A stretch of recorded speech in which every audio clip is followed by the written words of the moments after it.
A slam. I shut the gate right in her face, and I swear, for a second, I thought her head might explode. The HOA president of Beverly Oaks, red as a fire truck, clutching her clipboard like it was a weapon, started shrieking about rules and fines and community harmony. She even called the cops. But when they showed up, I handed them the deed, because that house behind the gate, it was mine, and soon hers would be too. Let's rewind. I'd barely been moved in 3 hours when Patricia Henderson showed up on my driveway like she was storming a castle.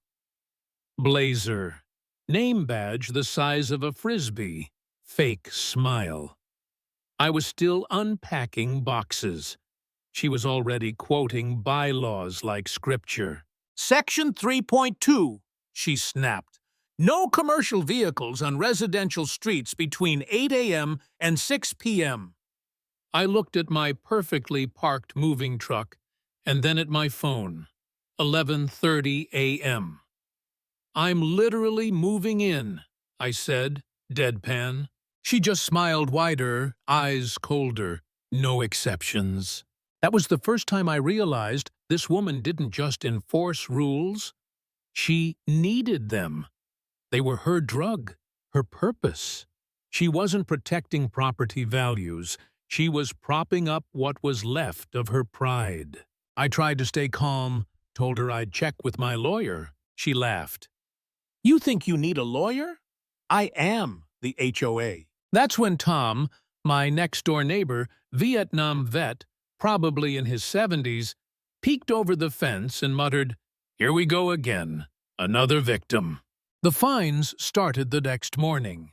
My grass was too tall, my door too off-white, my car faced the wrong direction.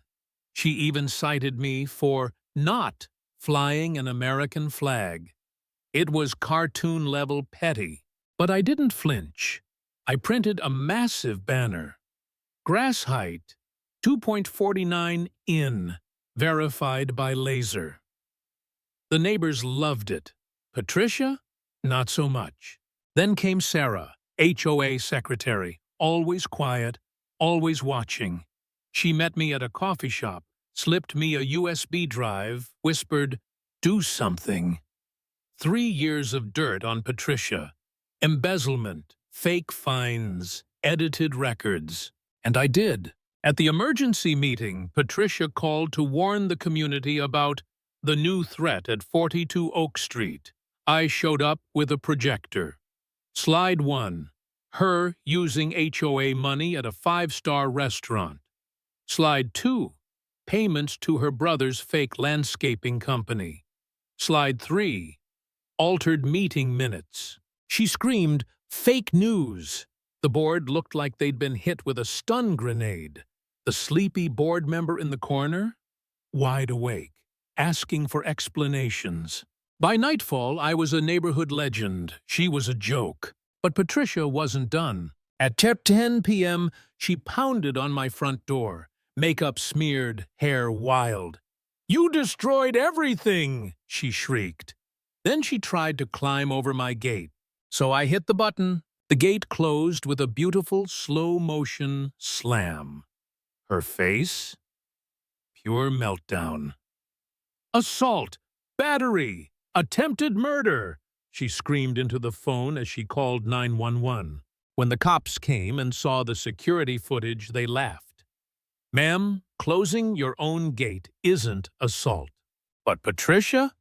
She just kept digging.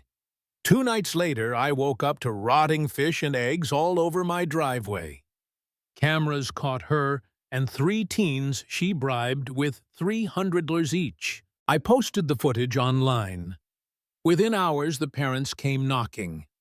One was a corporate lawyer. "She used my kid for this?" he snapped. "She's done." Patricia lawyered up badly, sued me for defamation.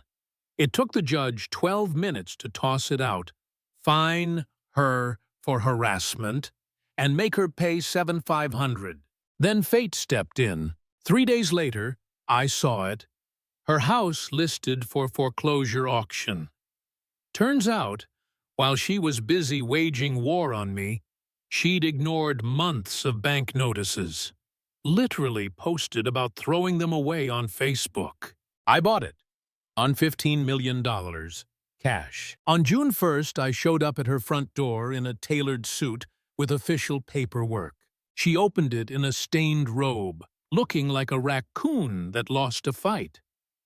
"What are you doing here?" she barked. I held up the deed.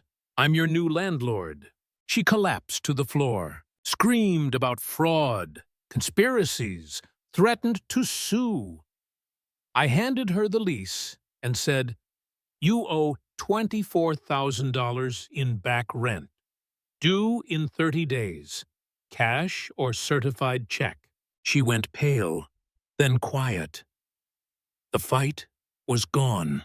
But I didn't evict her. Not yet. Instead, I gave her conditions, apologized to every neighbor, pay back every bogus fine with interest, post a full confession online, work 200 hours of yard duty for the elderly, and move into the garage apartment, $800 a month. To my shock, she agreed, and she did it. Face-to-face apologies, selling her car, bags, jewelry, everything, picking weeds in the summer heat, scrubbing fences she once fined for visual clutter. Even got a job at Walmart. Patricia changed. Not overnight, but it happened. One morning, she greeted me from the apartment door.